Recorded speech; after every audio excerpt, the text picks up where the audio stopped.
जी अस्सलाम वालेकुम। I hope आप सब लोग खैर खैरियत से होंगे। My name is Kasim Umar and I been part of CSP's academy since its inception. और जैसा कि आज की जो सेमिनार है उसका जो एम था दैट वाज कि आप लोगों को मिलाया जाए PMS के टॉपर हमारा सतार से। And furthermore I apologize on the behalf of CSP's academy due to some technical issues. हम थोड़ा सा लेट ज्वाइन किए हैं।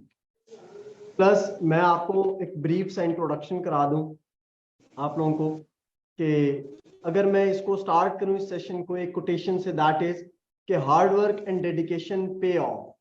Let's celebrate the victory of the topper that is हमारा स्टार। हमारा star, welcome you on the behalf of CSP's। I hope thank आप होंगे बिल्कुल। तो हमारा आपकी जर्नी कैसी थी CSS की, PMS की? आपने आई होप CSS भी क्वालिफाई किया है, PMS भी क्वालिफाई किया है। PMS का जो आज रिजल्ट आया जिसमें आज आपने टॉप किया है माशाल्लाह से, तो आपके इसके बारे में, आपकी जो जर्नी थी उसके बारे में क्या तासुरात हैं, आप प्लीज हमारे साथ शेयर करें। अस्सलाम वालेकुम, thank you so much sir. सबसे पहले तो मैं तमाम सुनने वालों को रमज़ान मुबारक कहना चाहती हूँ। बहुत ज़्यादा रमज़ान की मुबारकबाद आप सबको। और आज जुमे का दिन था और मैं बहुत खुश थी। और वैसे ही बहुत ज़्यादा ये ब्लेसिंग्स वाला दिन होता है। आई वाज हैप्पी और इसकी ये जो खुशी थी वो डबल हो गई, बल्कि बहुत इनफाइनाइट टाइम्स बढ़ गई जब रिजल्ट का मैंने सुना। तो it was a surprise for me also. और जहाँ तक जर्नी की बात है सर, तो जब स्टार्ट इंसान करता है होप्स बहुत हाई होती हैं। इंसान सोचता है कि चीज़ें सब बहुत अच्छे अच्छे से होंगी, मेहनत करेंगे, पूरी स्ट्रगल करेंगे।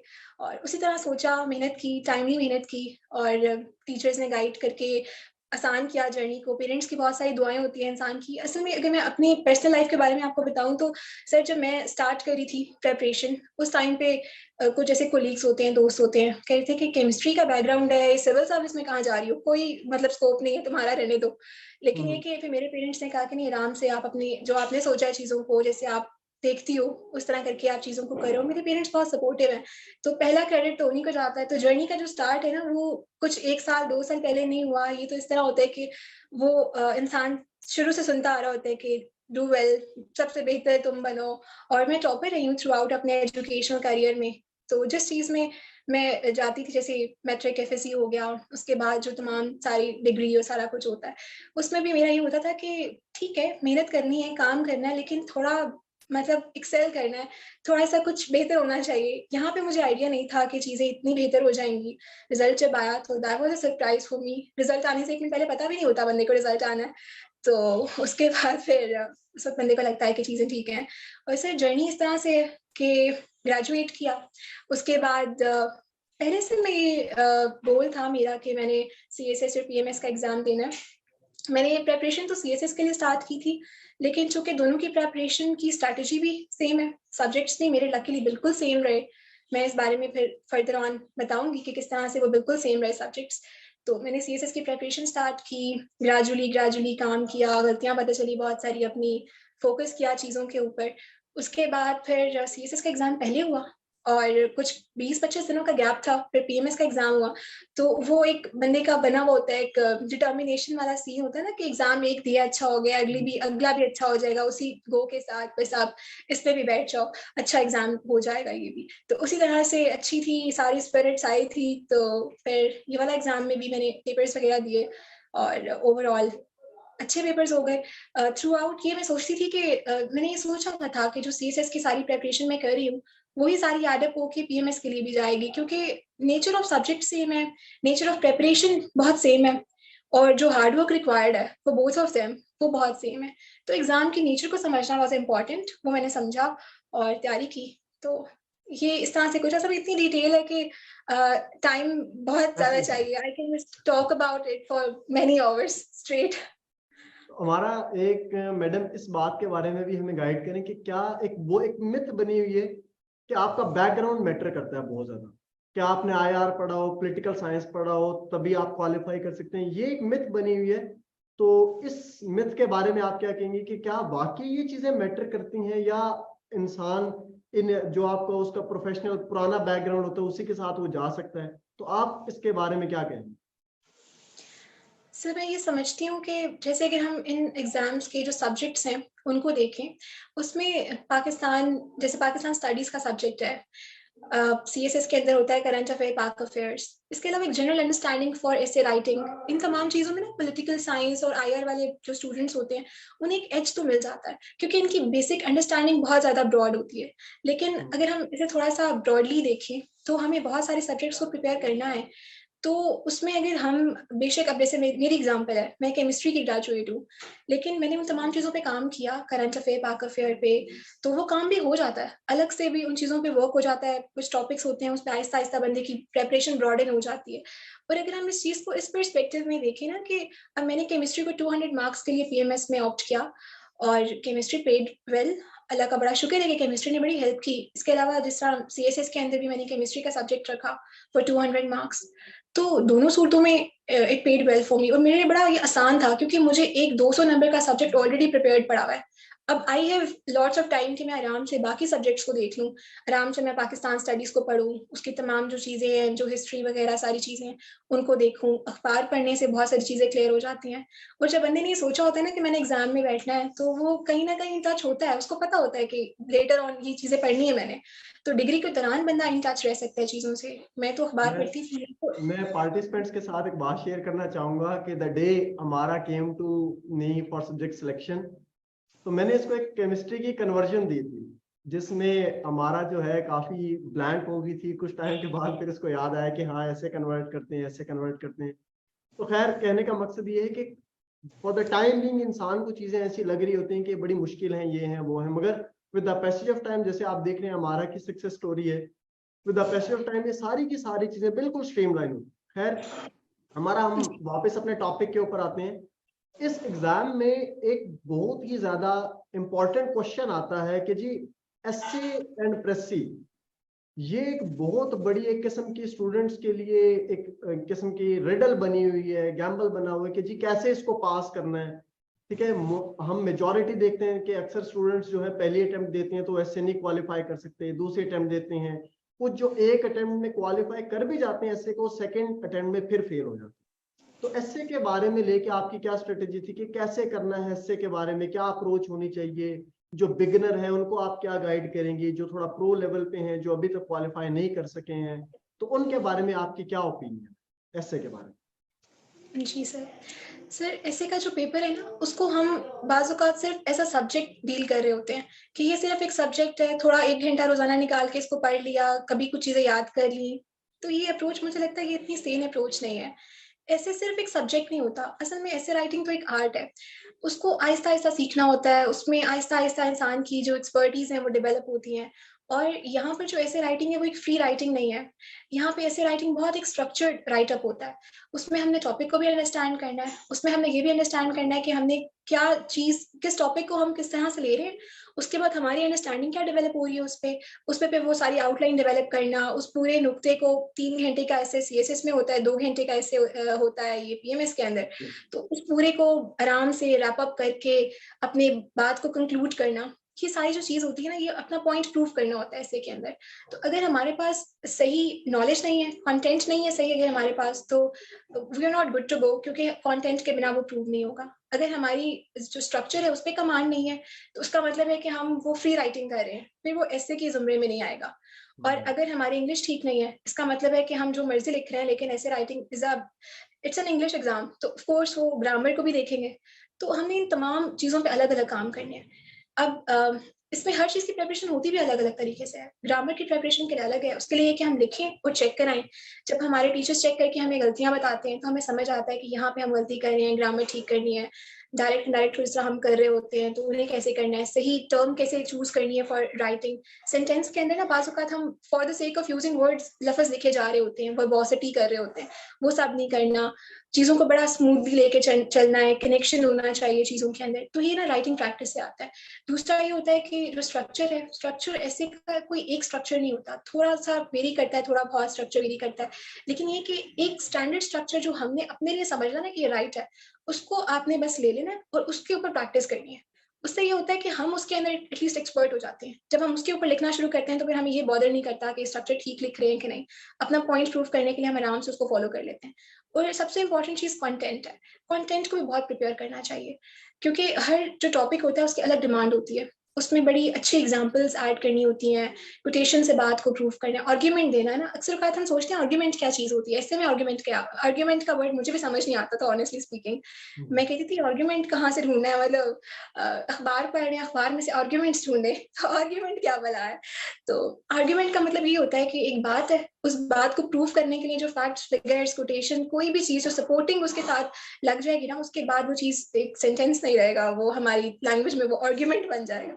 तो ऐसे के अंदर भी ये होता है कि आर्गुमेंट्स अच्छे-अच्छे लिखने होते हैं अपनी बात को प्रूव करने के लिए, तो वो कंटेंट पे प्रिपरेशन करनी होती है पूरी। कुछ टॉपिक्स को इम्पोर्टेंट समझ के ना, उनके ऊपर बहुत सारा काम करके, नोट्स बना के, मेरे रिटन नोट्स बनाती थी मैं ऐसे राइटिंग के लिए। मैंने कोई 8-10 डिफरेंट डायमेंशंस ढूँढी हुई थी। हर एक के ऊपर अंदर भी फर्दर मैं टॉपिक्स ले लिया करती थी टीचर्स वगैरह से, कि टॉपिक्स बताएँ, इस डायमेंशन के इम्पोर्टेंट टॉपिक्स कौन से हैं, तो वो बताते थे। फिर मैं उसपे फर्दर और काम करके बहुत सारा कंटेंट जमा करके रजिस्टर वगैरह मेरा भरा हुआ होता था। और इनफैक्ट मैंने अपने एस्से के पेपर से कोई 1 हफ्ता पहले उस रजिस्टर को पूरा गो थ्रू किया था ऑनेस्टली स्पीकिंग। मैंने ऐसे लाइन्स पूरी पढ़ी थी कि मैंने क्या-क्या लिखा। कुछ बहुत शुरू की जो चीज़ें थी ना, वो बहुत सिंपल चीज़ें लिखी हुई थी, वो मुझे रटी हुई थी। फिर भी I just went through them कि देखते हैं कि इसमें क्या कुछ लिखा है। सर, जैसे आपने एक और पूछा कि जो बिल्कुल बिगिनर लेवल पे काम कर रहे हैं एस्से के लिए, वो क्या काम करें? सब मुझे लगता है कि जो बिगिनर लेवल पे काम कर रहे हैं, एक तो ये प्रॉब्लम आती है कि उन्हें ना ये समझ नहीं आता कि क्या लिखना है और क्या नहीं लिखना। तो मुझे लगता है कि इन द बिगिनिंग जो बंदे ऐसे के ऊपर लिखने की कोशिश कर रहे हैं ना, वो पूरे का पूरा ऐसे एट दिस लाइक ये ना सोचें कि हमने अभी के अभी पूरा ही लिख देना। ये चंक्स में डिवाइड करके काम करें। यानी कि पहले आप सिर्फ गवर्नेंस पे एक पैराग्राफ लिखें, get that check by some teacher. उसके बाद आपको आइडिया हो जाएगा कि इसमें क्या मसले मसाइल आ रहे हैं। इंग्लिश में ग्रामर, दा का यूज़, ए का यूज़, एंड का यूज़, बड़ी छोटी-छोटी गलतियाँ होती हैं। उन सबको खत्म करके साथ-साथ कंटेंट प्रिपेयर करते रहें। और ये बहुत स्लो काम होता है, 2, 3, 4, 5 महीने में हम थोड़ा-सा इस काबिल हो जाते हैं कि हम ऐसे को अंडरस्टैंड करना शुरू कर देते हैं। फिर वो आहिस्ता-आहिस्ता बंदा एक्सपर्ट लेवल पे जाता है, मॉक्स दें, उन्हें इवैल्यूएट कराएँ। और जो बेहतर लेवल पे काम कर रहे हैं, जैसे फॉर एग्ज़ाम्पल वो सारे कैंडिडेट्स जो ऐसे पूरा लिख लेते हैं, लेकिन गॉड फ़ॉरबिड किसी का नहीं पास हुआ या इस तरह से जो मामलात बीच में आ जाते हैं, सेकंड टाइम लोग अपीयर होते हैं, उनका नहीं आता। सो मुझे लगता है कि जब हम अपना राइट अप लिख रहे होते हैं ना, इट्स लाइक हम अपना आर्गुमेंट पेश कर रहे हैं। जैसे अदालत में कोर्ट के अंदर जैसे बंदा वकील जो है ना, वो बिल्कुल। प्रूव करता है अपना पॉइंट कि ये इस तरह है। वो कन्विंस करके रहता है अगले एग्जामिनर को कि this is our point, we want to prove it. जब वो प्रूव हो जाता है तो वहां पे वो एक टिक मार्क लग जाता है। जहां पे कोई कमी रह जाती है तो फिर वो प्रूव नहीं हो पाता। तो ऐसे इतना परसुएसिव होना चाहिए कि वो चेक करने वाले जो एग्जामिनर है, उनको वो बहुत पसंद आए। उसके बाद ही वो कहते हैं कि ये ठीक है, क्योंकि 100 मार्क्स फॉर वन थिंग है। यहाँ पे मार्क्स ऐड या सब्सट्रैक्ट नहीं होंगे। ये टोटल का टोटल है, 100 नंबर। तो हमारा एक और क्वेश्चन यहीं से ये आता है कि काफी टीचर्स और स्टूडेंट्स को भी मैंने देखा है, वो बहुत ही ज्यादा पजल हुए होते हैं कि जी एक हफ्ते में हमने कुछ जो है 10 ऐसे लिखने हैं। कोई कहता है मैंने 7 ऐसे लिखने हैं। डेली बेसिस पे एक ऐसे जब तक आप नहीं लिखेंगे आप पास नहीं होंगे। तो ये क्या मिथ बनी हुई है, इसके बारे में आप क्या कहती हैं? आपकी क्या स्ट्रेटेजी थी कि एक हफ्ते में आप कितने ऐसेज लिखती थी? मैं आपको अपना पर्सनली बताऊँ तो जब मैंने प्रिपरेशन स्टार्ट की थी, इट वाज़ अबाउट जुलाई का आखिर, अगस्त का टाइम चल रहा था। उस टाइम पे ना मैंने एक राइट अप बहुत लंबा-सा लिखा, जो सर मुरीद हुसैन रस्रा हैं, मैंने उनको चेक कराया। तो मैंने उनसे कहा कि सर ये ऐसे कैसा है? तो उन्होंने कहा कि ऐसे नहीं है, ये एक फ्री राइटिंग है। तो तब मैं ये समझती थी उस वक़्त कि मैं ऐसे को एक ही दिन में करूँगी पूरा। वो जैसे आपने पूछा कि एक दिन में एक ऐसे, वो वाला मैंने सोचा था उस टाइम। तो उन्होंने कहा था ये ऐसे नहीं है, इसका स्ट्रक्चर गलत है। शायद राइट-अप बहुत अच्छा है ये, पर ये ऐसे अच्छा नहीं है। तो इसको आहिस्ता-आहिस्ता सीखो। तो मुझे लगता है, और बहुत सारे लोग मेरे खुद के कोलीग्स वगैरह डिफरेंट जो साथ प्रिपरेशन कर रहे थे, तो sometimes I used to get a little anxious कि मैं कम काम कर रही हूँ, लगता है मैं मेहनत नहीं कर रही क्योंकि लोग 7 दिन में 7 ऐसे कर रहे हैं। लेकिन इनिशियली मैं ये कहती थी कि मैं 1 या 2 ऐसे आराम से 1 महीने में उस टॉपिक डोमेन के ऊपर, जैसे जेंडर स्टडीज़ मेरा एक ये ऑप्शनल था सीएसएस के अंदर। तो वहाँ पे ना वो जेंडर की एक डोमेन मेरे पास बन गई थी। तो मैंने कहा था कि ये फिर ऐसे जब भी मैंने लिखना है, एक डोमेन जेंडर की है, तो उस पे तकरीबन मैंने कोई 20-25 दिन शुरू में लगा दिए थे। उसके बारे में मैंने जो पॉसिबल डायमेंशंस मज़ीद बनती थी, उन सब पे काम किया। तो आहिस्ता-आहिस्ता वो टाइम नैरो डाउन होता जाता है। स्टार्ट में मैं 1 महीने में 1 एस्से, 2 एस्से इस तरह कर लिया। ग्रेजुअली जब प्रैक्टिस थोड़ी ज़्यादा हो गई और हम साथ-साथ प्रिपरेशन कर रहे होते हैं, तो बाकी सब्जेक्ट्स की भी जो सारी प्रिपरेशन होती है, वो मिल-जुल कर वो एस्से की प्रिपरेशन बन रही होती है। तो फिर जब थोड़ा सा बंदे का नॉलेज का जो सारा डोमेन है वो बेहतर होता है, तो नॉलेज खुद ब खुद आ रहा होता है, आर्ग्यूमेंट्स बन रहे होते हैं उस टाइम पे। फिर जैसे for example if I am in my fourth month of preparation, उस टाइम पे I used to write 2 or 3 essays a month, उसके बाद कुछ अरसे बाद 1 essay a week। लेकिन इस सारी टाइम में मैंने तकरीबन इन 25 अदरवर्ड से आप ये कह सकते हैं कि ये ग्रेजुअल था, ये अब्रप्ट नहीं था, सडन नहीं था, ये ग्रेजुअल चेंज होती है। यहाँ से हमारा की एक बात बड़ी अच्छी हमें समझ आती है, एंड दैट इज क्या बाकी सब्जेक्ट्स को भी तैयार करते हैं तो वो ऐसे को सप्लीमेंट कर रहे होते हैं, नंबर 1। नंबर 2, आप अगर एक और चीज को देखें वो ये है, हमारा की बात से हमने ये अखज किया है, कंक्लूजन ये है कि एस्से के लिए देखें, आप एक पैराग्राफ लिख के आज चेक कराते हैं तो आज की जो मिस्टेक हो वो कल मिस्टेक ना हो।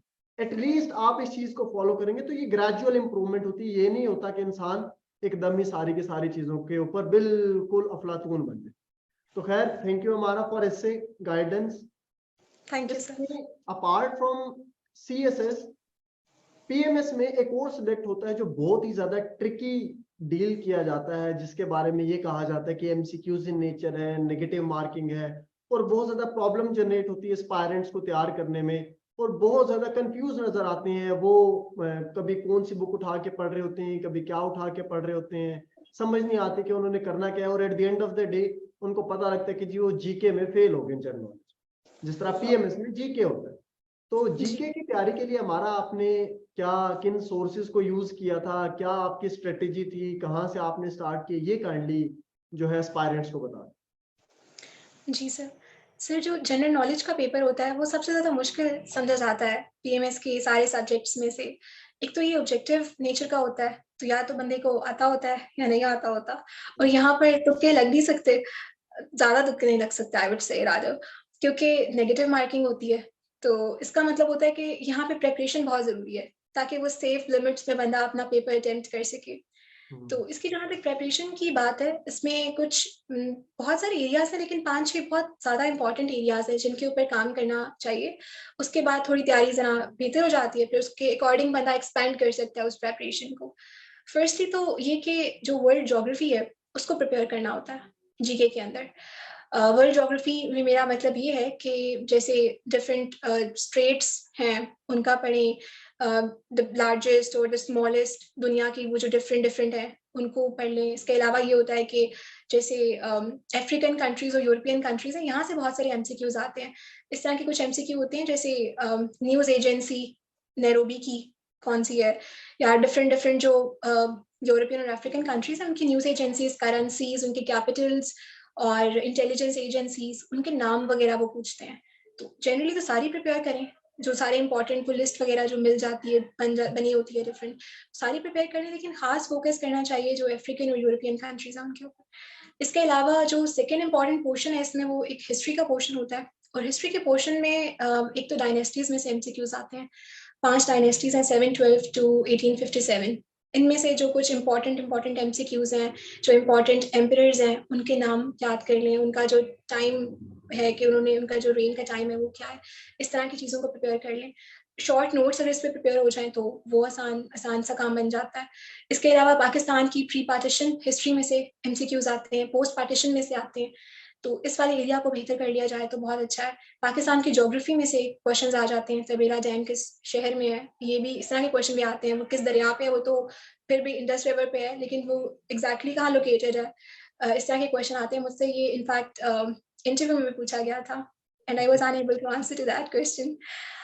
तो इस तरह के कुछ सवाल आ जाते हैं। आई थिंक यही मेजर इसकी सारी डोमेन्स होती हैं, इनको सबको प्रिपेयर कर लें तो बहुत बेहतर है। इसके अलावा जीके के अंदर साइंस का पोर्शन होता है, ठीक ठाक पोर्शन होता है, उसमें बायोलॉजी, केमिस्ट्री, फिजिक्स, इन तमाम 3 चीज़ों में वो डिवाइडेड होते हैं। तो मैथ्स का थोड़ा सा पोर्शन होता है। इन तमाम चीज़ों पे थोड़ी सी ग्रिप अच्छी कर लें। इसमें फिर ये है कि प्रिपरेशन मटेरियल के बारे में बच्चे बहुत परेशान हो रहे होते हैं। We also used to be very like sort of mess up हुए होते थे कि कहाँ से प्रिपरेशन करें। तो इस सिचुएशन में मेरे ख्याल से एक तो स्क्रीनिंग बुक्स होती हैं डिफरेंट अकेडमीज की, CSS PMS के लिए डिफरेंट जो वो बुकलेट्स बनाते हैं स्टूडेंट्स की गाइड के लिए। तो मैंने फॉलो की थी हमारी CSP's अकेडमी की स्क्रीनिंग बुक, वो बहुत अच्छी किताब है। उसमें ये तमाम चीज़ें जैसे मैंने बताई हैं अभी, वो सारी कंपाइल हुई हुई एक जगह पे, तो वो हमें ढूंढने की एफर्ट से हम बच जाते हैं, उसको सर्च करें अलग अलग, आसान तरीके से वो एक ही जगह पे कंपाइल जाता है। तो वो बहुत अच्छी किताब है, CSPs की स्क्रीनिंग किताब। इसके अलावा ये है कि डिफरेंट कैप्सूल्स मिल जाते हैं मार्केट के अंदर डिफरेंट पब्लिशर्स के, तो वो भी लिए जा सकते हैं। सबसे इम्पोर्टेंट जो यहाँ पे है ना एक चीज़, वो पाकिस्तान की एक वेबसाइट है बहुत अच्छी, पाक MCQs की। उसके अंदर बहुत सारे MCQs होते हैं और वो अपडेट होते रहते हैं रेगुलरली। उसमें जो खासकर वर्ल्ड करंट अफेयर्स और पाकिस्तान करंट अफेयर के MCQs है, वो अलग अलग उन्होंने वो डोमेन्स बनाई हुई है, उस पर जाके क्लिक करें, बड़ा इजी टू यूज है। उसमें सारे MCQs अपडेट हो रहे होते हैं, उसको उसके नीचे एक्सप्लेनेशन भी लिखी होती है, उन्होंने आराम से उसको बंदा पढ़ता जाए। और उसको ये नहीं कि एंड पे जीके की प्रेपरेशन हो जाएगी, जीके की प्रेपरेशन एंड पे नहीं होती, जीके की प्रेपरेशन भी साथ साथ होती है। जैसे SC की प्रेपरेशन होती है साथ साथ, जैसे आप हर दिन पढ़ाई का आपने जो स्केड्यूल बनाया हुआ है, उसमें लास्ट 15-20 मिनट, इवन 15-20 मिनट भी बहुत है, इससे ज्यादा टाइम नहीं चाहिए। 15-20 मिनट इन तमाम सोर्सेज में से कोई एक टेबल पढ़ लिया, कोई 10 MCQs देख लिए बाकी MCQs में से, तो इससे बड़ा फायदा होता है। वो चीजें आहिस्ता आहिस्ता हमारे माइंड में बस जा रही होती हैं और हम समझ रहे होते हैं कि ठीक हो रहा है, फिर वो चीजें माइंड में रह जाती हैं। इन पे बंदा आसानी से रिट्राइव कर लेता है कि फलां चीज पढ़ी थी, इसका ये आंसर था, ये सारी चीजें। आप तो इसके बारे में प्लस एक और बात ऐड करें कि PPSC के जो मॉडल पेपर्स हैं जो एग्जैक्टली सर, पास्ट उनके जो बारे में 2 साल के PPSC के, सॉरी आप कह रहे थे? मैं कह रहा था कि PPSC के जो मॉडल पेपर्स हैं उनके बारे में क्या ओपिनियन है? वो भी एक बहुत ज्यादा लोग उसको भी फॉलो करते हैं, तो कितना, अगर फॉलो करने भी हैं तो कितने ईयर्स के फॉलो करने चाहिए, और ये सारी की सारी कहानी, इसके बारे में प्लीज हमें गाइड कर दें। जी सर। सर जो PPSC के पास्ट पेपर्स हैं, ये काफ़ी रिकमेंडेड सोर्स है प्रेपरेशन का जनरल नॉलेज के लिए। इसके लिए कहा जाता है कि 2 साल के, पिछले 2 साल के पेपर्स को अच्छी तरह से अगर पढ़ लें, उसे स्किम करके जो उसमें रेलेवेंट डोमेन्स हैं उनको अलग अलग प्रिपेयर कर लें और थॉरली प्रिपेयर कर लें, तो ये बहुत ज़्यादा ठीक रहते हैं। ये प्रेपरेशन के लिए काफ़ी है अगर हम पास्ट पेपर्स की रूह से देखें तो। लास्ट 2 ईयर्स के PPSC के पास्ट पेपर्स।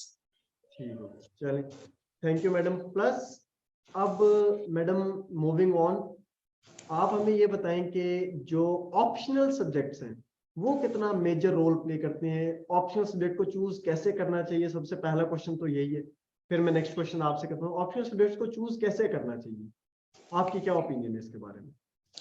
जी सर।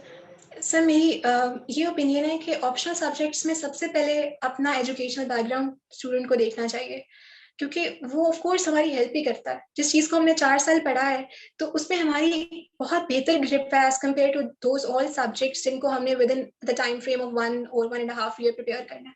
जैसे इसमें मेरी खुद की एग्जाम्पल है, मैंने बहुत सारे जैसे दोस्तों से बंदा बात कर रहा होता है तो वो कहते थे केमिस्ट्री नहीं रखो, इसमें नहीं पास होता बंदा, इसमें मार्क्स नहीं आती, इसकी तैयारी भी नहीं होती क्योंकि ये बहुत मुश्किल है, इसके पास पेपर्स देखो बहुत मुश्किल है, इस तरह की डिफरेंट बातें होती हैं। तो बंदे को पहली चीज ये देखनी चाहिए कि जो मेरा डिग्री का सब्जेक्ट है उसमें मेरी कितनी ग्रिप है, और ये कि मैं उसको कितनी मजीद एफर्ट से प्रिपेयर करके बेहतर तरह से एग्जाम में बैठ सकता हूँ। पहले तो ये चीज देखनी चाहिए। दूसरा, थोड़ा सा एक स्कोरिंग ट्रेंड का हम सुनते हैं, तो इन बातों पे मुझे मेरी पर्सनल कोई ज्यादा ओपिनियन नहीं है स्कोरिंग ट्रेंड वाली बात पे। मुझे लगता है कि पेपर अगर सिलेबस मैनेजेबल है, तैयारी अच्छी होगी है और क्वेश्चन पेपर के अकॉर्डिंग अच्छा पेपर अटेम्प्ट हो गया है, तो फिर देयर इज नो रीजन कि वो ट्रेंड के अगेंस्ट चला जाएगा या कुछ। लेकिन ये कि हमें ये जरूर देखना चाहिए कि सिलेबस हम कितने आसानी से उसका मैनेज कर सकते हैं, और हमारा इंटरेस्ट बड़ा इंपॉर्टेंट है इसमें। फॉर एग्जांपल एक सब्जेक्ट तो वो हो गया जो हमारी डिग्री का है, हो सकता है एक उससे थोड़ा सा सप्लीमेंट्री सब्जेक्ट हो जो कि थोड़ा मजीद हेल्प कर रहा हो हमारी, लेकिन बाकी बहुत सारे सब्जेक्ट्स हैं जो कि हमने पढ़ने हैं फिर भी, इवन दो कि हमारा उसमें कोई बैकग्राउंड नहीं है, तो वहाँ पे इंटरेस्ट कम्स इन। वहाँ पे ये देखना है कि हम इंजॉय किसको पढ़ना करेंगे। For example I went for public administration, मुझे इसमें इंटरेस्ट था। इनफैक्ट अगर मैंने केमिस्ट्री ना पढ़ी होती तो मैंने पब्लिक एडमिनिस्ट्रेशन में मास्टर्स किया होता, मेरा इस लेवल का इंटरेस्ट था। तो इसलिए फिर मैंने अपना ऑप्शन सब्जेक्ट पब्लिक एडमिनिस्ट्रेशन रख लिया, और फिर साइकोलॉजी, क्योंकि मैं FSC तक मैंने बायोलॉजी पढ़ी है। तो जब मैंने सिलेबस देखा तो मुझे रियलाइज हुआ कि इसमें मुझे नर्वस सिस्टम वाला पूरा सारे चैप्टर्स हैं, कोऑर्डिनेशन के चैप्टर्स, ये सारे, तो ये तो बिल्कुल वो FSC वाली चीजें हैं, एटलीस्ट वो मुझे बेस प्रोवाइड कर रहे थे। तो आई थॉट कि this is good to go with this subject, ये बहुत अच्छा सब्जेक्ट है। फिर मैंने साइकोलॉजी चूज कर लिया। तो if I have to just summarise के क्या 2-3 क्राइटेरिया होते हैं, तो पहला तो ये है कि जो डिग्री का सब्जेक्ट है उसको इग्नोर नहीं करना चाहिए, एक थॉट जरूर देनी चाहिए उस पर कि हम इसे कैसे कंट्रोल करके एक अच्छा ऑप्शनल सब्जेक्ट बना सकते हैं अपने लिए। और दूसरा ये कि जो बाकी सब्जेक्ट्स हैं उनके लिए इंटरेस्ट बड़ा इंपॉर्टेंट है, जिस सब्जेक्ट में इंटरेस्ट है उसको जरूर चूज करें। और तीसरा ये कि ये देख लें कि सिलेबस मैनेजेबल कितना है। हमारी जो इंसान को अपना पता होता है कि मेरी एक्सपर्टीज कितनी है, मैं किन चीज़ों को ज़्यादा सीख सकती हूँ, किन चीज़ों को नहीं मैं सीख सकूंगी, इवन दो मैं उस पर टाइम लगा दूंगी, मेहनत लगा दूंगी। तो उस वाले डोमेन को जरूर देखें कि किसमें मैं बेहतर सीख के अच्छा प्रिपेयर कर लूंगी। इन द एंड एग्जाम देने और इन द एंड मार्क्स लेने हैं, क्योंकि मार्क्स लिए बिना आप जो मर्जी पढ़ लें तो वो मैटर नहीं करता। तो इट रियली मैटर्स कि हम जिस चीज को पढ़ें that should pay of later on. तो मैडम हमारा एक और बात हम आपसे पूछना चाहेंगे, एक और बहुत बड़ी मिथ है कि जो एस्पायरेंट होते हैं, नए नए होते हैं और थोड़े प्रो लेवल के भी होते हैं, उनके जहन में एक बात बिठा दी जाती है एकेडमीज की तरफ से और बाकी सुकरात बुकरात जो लेफ्ट राइट फिर रहे होते हैं कि आपने 10 किताबें पढ़नी है तो तभी आप पास करेंगे, अदरवाइज आप पास नहीं कर सकते, आपके मार्क्स नहीं आएंगे, आपने ये काम करना है, आपने यहाँ के जर्नल पढ़ने, ये करना है, वो करना है। तो इसके बारे में आपकी क्या पॉलिसी है कि वन बुक पॉलिसी होनी चाहिए या मल्टीपल बुक पॉलिसी होनी चाहिए? तो इसके बारे में आपकी क्या ओपिनियन, या इंटरनेट सोर्सेज को जो है वो देखा जाए? सर मुझे लगता है कि ये तमाम बातें ठीक हैं, मतलब वन बुक भी इम्पॉर्टेंट है क्योंकि कुछ चीज़ों के लिए हमें वन बुक में कंप्लीट सब कुछ मिल जाता है। और जो सप्लीमेंट्री सोर्सेज होते हैं ना, जो मल्टीपल बुक वाली बात है, मैं ये अपनी एक्सपीरियंस से बताती हूँ ताकि जो सुनने वाले हैं उनका कोई मिथ बर्स्ट हो, उन्हें भी मतलब सुन के कोई फायदा हो। जैसे जब मैंने स्टार्ट किया तो मैं भी इस तरह की चीज़ें देखती थी कि बहुत सारी किताबें पढ़ के 8 किताबें पढ़नी है फलां चीज़ की, तो मुझे लगता था ये 8 किताबें मतलब शुरू सफ़े से आखिर तक पढ़नी है। तो ये वाला सोच आती है बंदे के माइंड में। लेकिन इसे कैसे करना होता है कि मल्टीपल बुक का मतलब है कि कोई टॉपिक है, सिलेबस में ना पूरी लिस्ट है टॉपिक्स की। कोई भी टॉपिक है, उसको हम किस किताब से प्रिपेयर करें जिसमें कंटेंट बेहतर है। यानी कि 2-3 किताबें हमारे सामने पड़ी नहीं है, हम जल्दी से देख के अंदाजा लगा लेते हैं। जब इंसान वो स्टडी मोड में होता है, उसे पता होता है कि ये यहाँ बेहतर लिखा हुआ है, वहां से उसको पढ़ लें, नोट्स बनाने शुरू कर दे। और उसके बाद ये होता है कि किसी और किताब से थोड़ा सा कुछ 1-2 चीजें और मिल जाती हैं उसके बारे में, वो भी उसमें ऐड कर लें, वो नोट्स बन के उस सब्जेक्ट के, उस टॉपिक के। उसके बाद ये कि कोई और टॉपिक है, उसे किसी और किताब से भी किया जा सकता है। लेकिन ऑल दैट प्रोसेस हम बहुत सारी किताबों को कंसल्ट कर रहे होते हैं, but we are not reading each and every book from page 1 to page Z, जो सा भी आखिरी पेज है वहां तक। तो ये नहीं करना होता। और जहां तक इंटरनेट से डिफरेंट सोर्सेज की बात होती है, वेबसाइट्स की बात है, सर अभी इंटरनेट का दौर है और ये बड़ी हैंडी इन्फॉर्मेशन मिल जाती है। कोई भी चीज़ है, आप जैसे साइकोलॉजी के बारे में ना एक वेबसाइट है साइकोलॉजी टुडे की, बड़ी अच्छी किताब है, सॉरी वेबसाइट है, वो बहुत अच्छी वेबसाइट है। मतलब उसमें ना हम जब सर्च करते हैं ना, बड़े मजे की उसके अंदर ना वो तस्वीरें और वीडियो छोटी छोटी सी और बहुत मतलब फन टाइप की चीजें होती हैं। उसके अंदर ना कहीं एग्जाम्पल्स होती हैं, बहुत अच्छी एग्जाम्पल्स। तो वहां से अब वेबसाइट, अब वो चीजें किताबों में नहीं है, उतने इन्फोग्राफिक्स जो है वो वेबसाइट्स के अंदर है, वहां से उनको निकाला, उसके बारे में अच्छा सा एक बना लिया, अपना जो भी नोट्स के अंदर एडअप कर लिया। तो वेबसाइट्स को बंदा उन पेजेस को सब्सक्राइब कर सकता है और ऑफ एंड ऑन विजिट कर सकता है। वेबसाइट्स को जरूर यूज करना चाहिए, लेकिन इसका मतलब ये नहीं है कि इन तमाम चीजों में से हर चीज को कंप्लीटली पढ़ना है। इसका मतलब है we have to just consult all of these, लेकिन अंदाजा लगा लेना कितनी रिक्वायरमेंट है, क्या करना है, थोड़ा थोड़ा करके चीजों को। मैंने कोई भी किताब कंप्लीटली, मेरा नहीं ख्याल, इस प्रेपरेशन में for the sake of preparation पढ़ी होगी। Otherwise I like book reading, मैं किताबें पढ़ती हूँ, फिक्शन नॉन फिक्शन, लेकिन for the sake of preparation जैसे पब्लिक एडमिनिस्ट्रेशन के लिए मैंने कोई किताब A to Z नहीं पढ़ी। बहुत सारी किताबों में बहुत सारी चीज़ों को देखा, नोट्स बनाए, सब कुछ। और जब एक दफ़ा नोट्स बना लें तो उसके बाद दोबारा किताबों में भी नहीं जाना। ये नहीं कि किताबों का स्टैक लगा हुआ टेबल के ऊपर और किताबें और तैयारी, इस तरह नहीं होता। एक दफ़ा नोट्स बन जाते हैं, फिर उसको हम अपडेट कर सकते हैं थ्रू वेबसाइट्स और मल्टीपल ईजी सोर्सेज में से उसको आराम से हम अपडेट कर रहे होते हैं। अदरवाइज नोट्स जो है वो हमारे कंप्लीट गाइड होते हैं नोट्स बनने के बाद से, फिर वो किताबों का वो नहीं होता सारा कुछ। तो ये है। और इस सिलसिले में ना मैं समझती हूँ कि जो अकेडमीज हैं वो बेहतर गाइड कर देती हैं किसी हद तक, कि वो हमें ये बता देती हैं कि कौन सी चीज़ें एक्स्ट्रा हैं, कौन सी चीज़ें एक्स्ट्रा नहीं है। वो जो एक फोकस मिल जाता है ना, तो वो जर्नी को आसान बना देता है। करना तो इंसान ने खुद काम होता है, it's all the personal effort of the candidate. लेकिन ये कि जब हमें ये पता चल जाए ना, वो जैसे जो क्लटर बना हुआ है, डिफरेंट चीज़ें स्कैटर हुई हुई हैं, उसमें से थोड़ा सा वो चीज़ें ज़रा एक तरह से अरेंज हो जाए, हमारे सामने स्ट्रीमलाइन हो जाए, तो हम आसानी से उन चीज़ों को फिर एक-एक करके डिफरेंट टारगेट्स को हिट करके आसानी से अपना वो स्मूथ सा जर्नी बन जाता है। तो ये बहुत फ़ायदा होता है। अच्छा मैडम, हमारा एक और बात आपसे पूछना चाहेंगे, एंड दैट इज के स्टूडेंट्स के माइंड में एक और एम्बिग्विटी होती है, वो ये होती है कि जी हमने सारे का सारा सिलेबस करना, सारे का सारा सिलेबस करना है, इसमें से हमने एक चीज भी नहीं छोड़नी, हमने एक एक चीज को इतना डेप्थ में पढ़ना है कि हम उसके मास्टर हो जाएं। तो इसके बारे में आपकी क्या ओपिनियन है कि क्या एक एक चीज पढ़नी चाहिए या पास पेपर्स को कंसल्ट करके एक ट्रेंड देखना चाहिए या दूसरे पेपर्स को देख के एक ट्रेंड देखना चाहिए कि हमारे पेपर किस तरह आ रहे हैं, हमने किस तरह लिखना है उनको? तो इसके बारे में आपकी क्या ओपिनियन है? जी सर, मुझे लगता है कि सिलेबस जो है ना वो कंप्लीट इंफॉर्मेशन दे देता है, जो प्रेपरेशन की सारी जो होती है ना, लेंथ और विड्थ, उन सब का बता देता है। तो उसको जरूर तौर पे गाइड समझना चाहिए सिलेबस को, उससे बाहर तो बिल्कुल नहीं जाना चाहिए। अब उसकी डोमेन्स के अंदर भी ना कुछ चीजें हैं जिनको बड़ा समझने की जरूरत है। पहली चीज तो ये है कि हर जगह से 20 नंबर का सवाल नहीं बन जाता। सबसे पहले ये आइडेंटिफाई करना है कि सिलेबस के कौन कौन से एरियाज में से 20 नंबर का सवाल बन जाता है। वो वाले एरियाज होते हैं जिसके ऊपर बहुत इन डेप्थ पढ़ने की जरूरत है, क्योंकि सवाल एज इट इज नहीं आ जाता, वो डायरेक्ट क्वेश्चन नहीं आता, उसकी बहुत सारी डिफरेंट डायमेंशंस और वो एनालिटिकल सॉर्ट ऑफ क्वेश्चंस होते हैं। तो पहला काम ये करना होता है कि जो 20 नंबर वाले एरियाज है ना, उनको आइडेंटिफाई कर लें। और इसका बहुत अच्छा गाइड ये होता है कि पास्ट पेपर्स को देखें तो आइडिया हो जाता है जो क्वेश्चंस पास्ट पेपर्स में बार बार रिपीट हो रहे हैं, इसका मतलब है वो इंपॉर्टेंट है और इसका क्लियरली ये मतलब है कि वो 20 नंबर का सवाल बन सकते हैं। जब ये वाला काम कर लिया, उसके बाद फिर बहुत सारे टॉपिक्स रह जाते हैं। फॉर एग्जाम्पल 70% या 60% टॉपिक्स जो है उनको हमने हाईलाइट कर लिया कि ये इंपॉर्टेंट है, इनमें से सवाल बन सकता है। बाकी जो 40% एरियाज रह गए हैं, मेरा पर्सनली ये ख्याल है, कुछ लोग उनको बिल्कुल छोड़ देते हैं, उन एरियाज को बिल्कुल नहीं करते, लेकिन मेरा पर्सनली ये आइडिया है कि करना चाहिए उन्हें भी, लेकिन उस डिटेल से नहीं, उस सारी डेप्थ के साथ नहीं, लेकिन इतनी इन्फॉर्मेशन जरूर होनी चाहिए कि उस पर अगर क्वेश्चन बन जाए तो हम आंसर करने के काबिल हो। दूसरी बात ये होती है कि पूरा सिलेबस जो ना वो एक कंप्लीट मिक्स होती है, वो एक लॉजिकल कनेक्शन होता है उन सबका आपस में। अगर फॉर एग्जांपल 3-4 टॉपिक्स हैं, दरमियान में 2 टॉपिक्स ऐसे आगे जो कि हम कह रहे हैं कि 20 मार्क्स में नहीं आ सकता क्वेश्चन उसका, तो लेकिन उसका कहीं ना कहीं कनेक्शन तो जरूर होगा ना, जो ऊपर जो चीजें उनसे या जो नीचे वाली चीजें हैं, जो नीचे वाले टॉपिक्स हैं उनसे कनेक्शन होगा उसका। तो उसको इतना जरूर पढ़ लें कि कंसेप्चुअल अंडरस्टैंडिंग हो जाए, क्लैरिटी आ जाए। उसके बाद फिर बाकी जो इंपॉर्टेंट एरियाज हैं उन पर ज्यादा फोकस करें, उन पर ज्यादा डेप्थ से पढ़ें, लेकिन कोई भी एरिया अनटच नहीं छोड़ना चाहिए मेरे ख्याल से। सबको उन सब के बारे में कंसेप्चुअल अंडरस्टैंडिंग अच्छी होनी चाहिए, मेरा पर्सनली आइडिया है। ठीक, thank you madam. Plus madam फिर इनमें हमें ये भी बता दें कि एकेडमीज का कितना एक रोल होता है इस केस में। एकेडमी क्या जो है ये स्टूडेंट्स को वाकई गाइड करती हैं? आपने कौन सी एकेडमी गाइड की थी? आपकी क्या जो है स्ट्रेटेजी थी? क्या आपके तरीकाकार था? पढ़ने का तरीका क्या था? ये सारी चीजें इनके बारे में काइंडली हमें बता दें कि एकेडमीज का मेजरली क्या रोल हो। जी sir.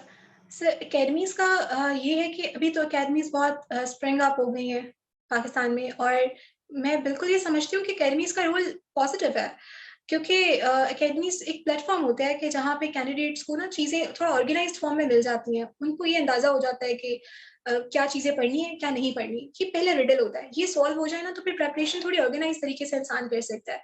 Once a person is very sure about these are the things that I have to focus on, वो क्लियर हो जाए ना तो फिर वो जैसे कहते हैं इतना बड़ा वो एक दुनिया, उसमें से थोड़ा सा छोटा सा हमें समझ आ गया इतना करना है। उसके बाद फिर ये होता है कि फर्दर ऑन बंदा उस पर मेहनत कर रहा होता है, अपना काम कर रहा होता है। तो पहला फायदा ये है कि काम थोड़ा सा आसान हो जाता है इंसान का, जब उसे ये समझ आ जाती है कि क्या चीजें करनी है क्या चीजें नहीं करनी है। सेकेंड ये बात है कि अगर हम बार बार गलतियां रिपीट करेंगे ना अपनी, तो फिर वो गलतियां ही पक्की हो जाती हैं, फिर उसमें ही परसिस्टेंस आ जाती है। तो अकेडमीज का रोल यहाँ पे बहुत ज्यादा अच्छा है कि हम अपनी इवैल्यूएशन करा सकते हैं अकेडमी से।